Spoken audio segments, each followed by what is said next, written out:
MPC 3410 Thackeray, Lancashire Constabulary, currently on secondment with the North West Police Underwater Search and Marine Unit. I've been asked to record some of the features of the river wire near to Allotment Lane in relation to the Nicola Bulley inquest. Today is Tuesday the 4th of April 2023, the time by my watch is 11:07. Currently stood at the bench where we believe Nicola was last before she may have entered the water. As you can see, as you go down to the river, it is quite a steep slope. The river is probably down about half a metre from the day when we attended, when she went missing. As you get to the bottom, you can see there's quite a large step down into the water. Hopefully you can see on the screen there's a pile of rocks. Those rocks constitute a wall that goes pretty much vertically straight down in the water to around 4 metres of depth, and then as you go out across the river it slopes gently upwards with a sandy bottom towards the far bank. If I get into the water, it doesn't look like it's flowing very fast at all at the moment. On the day in question, you could see there was a steady flow downstream. At the moment we're above the weir, and the whole time we were here searching, the water was flowing downstream towards the weir. Once I get into the water here, you can see there are some trees that overhang into the water, but it's fairly clear at the point of entry on both sides. There's nothing that could have stopped her, and you can see as we look back the wall that, as I said, goes pretty much straight down. It looks like it's man-made and to stop the erosion at the corner of the river. Now I'm into the middle of the river now, and it is pushing me downstream towards the weir.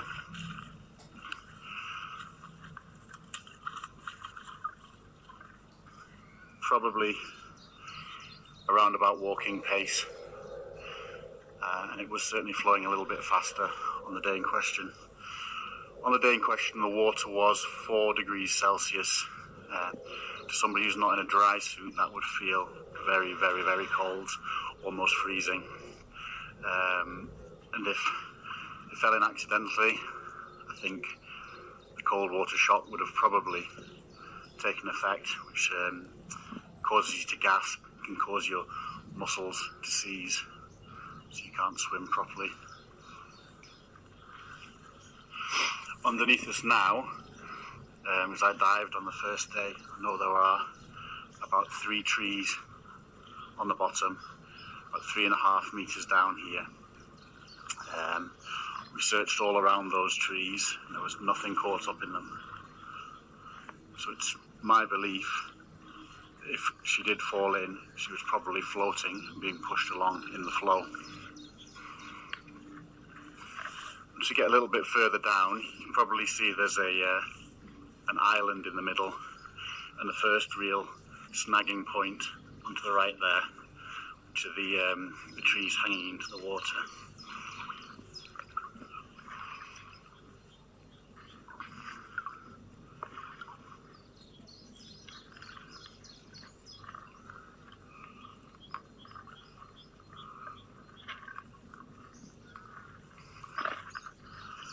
Again, on the bottom here, it's very sandy.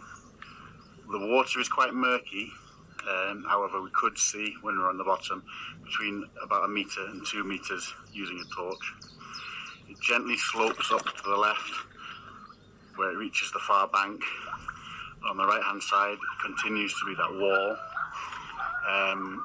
This far down I believe there was a bit of a ledge about 1 metre under the water before the ledge came out, probably 1.5 metres before dropping down again to about 3.5 metres.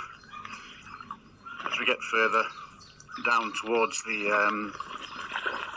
these trees, I remember the the water, the bottom, sorry, started to slope up, and I've just reached the bottom now. So quickly, you can see how quickly it slopes up. I am now standing up in the water. It's about 1.5 meters deep here.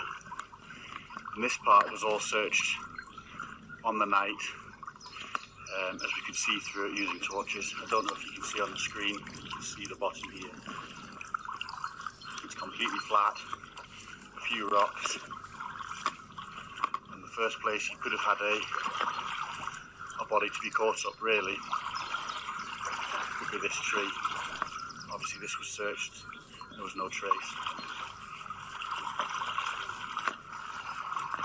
As we move further towards where this island is, we're getting to about 100 meters from the point of entry, or perceived point of entry. Once again it gets deeper and deeper, and this was dived on a subsequent day. We searched around the front of the island here, and nothing was found on the actual day. I'm currently off the bottom again, so it's over 1.5 meters deep here. I think from memory, and dive further down later, it's about 3 meters deep just past, sorry, it's about 2 meters deep just past this island.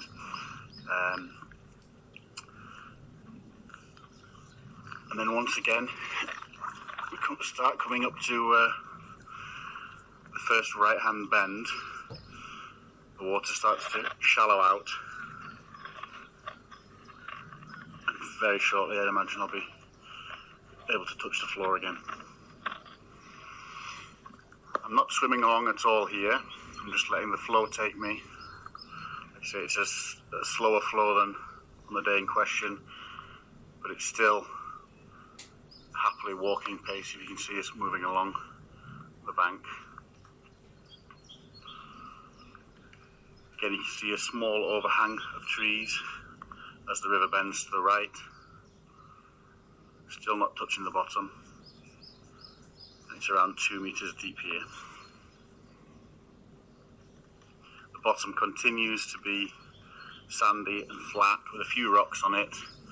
I know there was a tree here as well that was located on sonar that was dived and searched all around.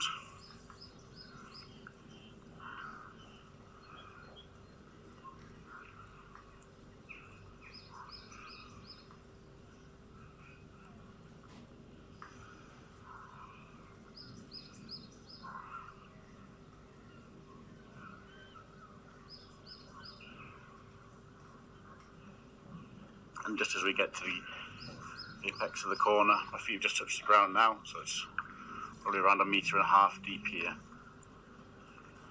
Again, nothing on the bottom at all that would hold anything up.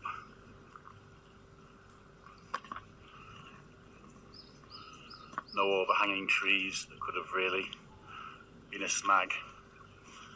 And we searched in a line on the night she went missing, all the way from here down to the weir, as it gets shallower and shallower from here.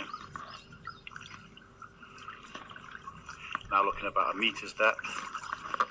Hopefully you can see on the screen, you can see the bottom. There's nothing on it.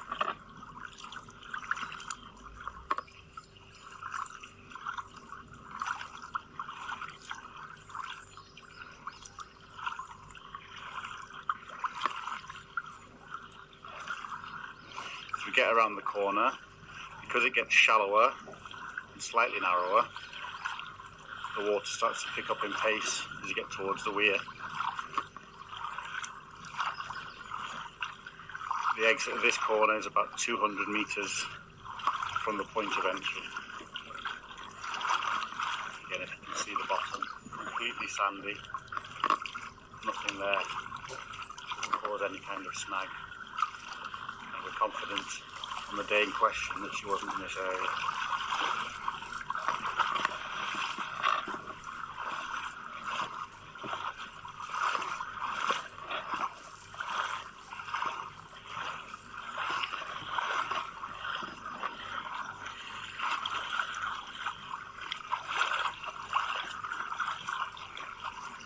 depth across the river, which I think is about 20 metres wide, is fairly consistent.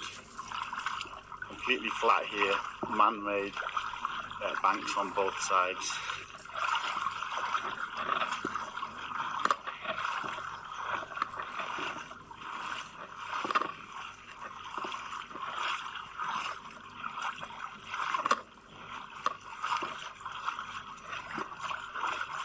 Yeah, and you can see there are some slightly bigger rocks, probably fallen away from the side, but all of these were searched, and there was nobody here on the day in question.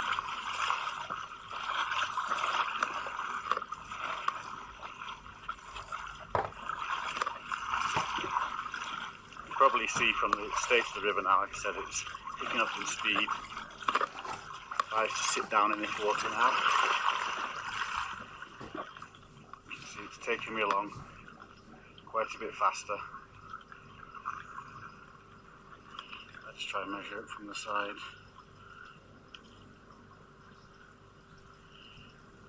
It's now probably at a slow jogging pace.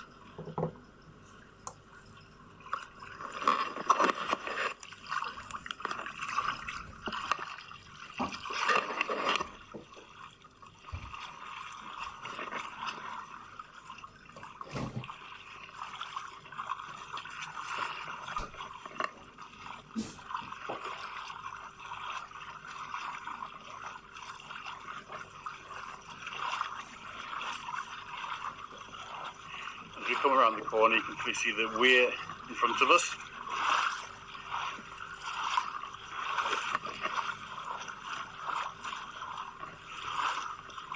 The weir is around about 300 metres from the point of entry. As you get towards it, water now is shin deep on me. We do think it's down a little bit from the day in question, but if you're floating, there's still more than enough water to push you along.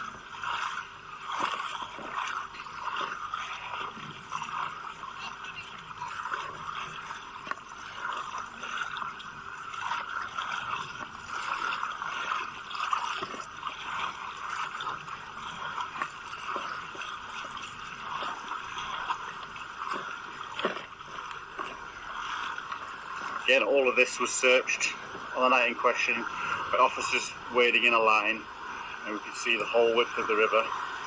As you get to the weir itself, hopefully you can see there's a lip, but there's a lot of water going over it, even though the water is now down from where it was on the day. It comfortably pushed me over, float over the top, and straight into the faster flowing water at the bottom. It's not powerful enough, there's not a big enough drop on the other side to stop you.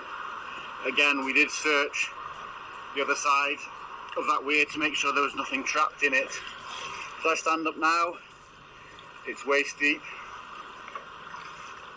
flowing faster. The bottom is rocky, difficult to stand up on, and it does shallow to here where I'm about knee deep. Now below the weir, this river is tidal, and so it can flow in both directions. Again, when we were here, it was all flowing downstream on the day, but I believe at the time she went missing, it would have been low tide, so before we arrived there would have been a high tide that pushed things back up, and then it would have started ebbing away as we started diving. I believe the fire brigade were searching downstream, and they were here before we arrived. We arrived about 3 PM and started diving at 4 PM. If you look to the left, you can see there's a sandy bank. Over to the right, you can see there are some trees where someone potentially could have been caught up. These weren't searched by us on the day. I believe the fire brigade were in a boat and were searching in and around all of these snag hazards.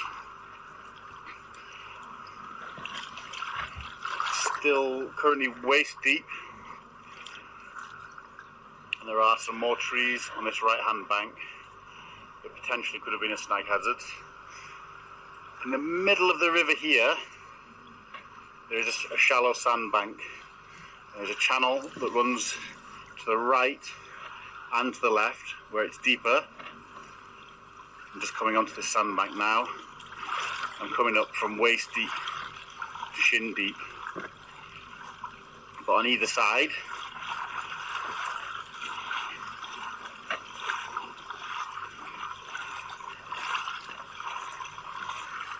slightly deeper. So here I'm waist deep. You can see again man-made rocks on the wall on the way down. On the river right, on river left, a sandy bank. I come over this shallow sandbank and back into the deeper water in the channel on the other side of it, which is now around chest deep on this side. It's around about 400 metres now from the point of entry, heading down towards the bridge, which is around about 500 metres away. And the water here, as we exit the corner, is deeper. I'm off bottom,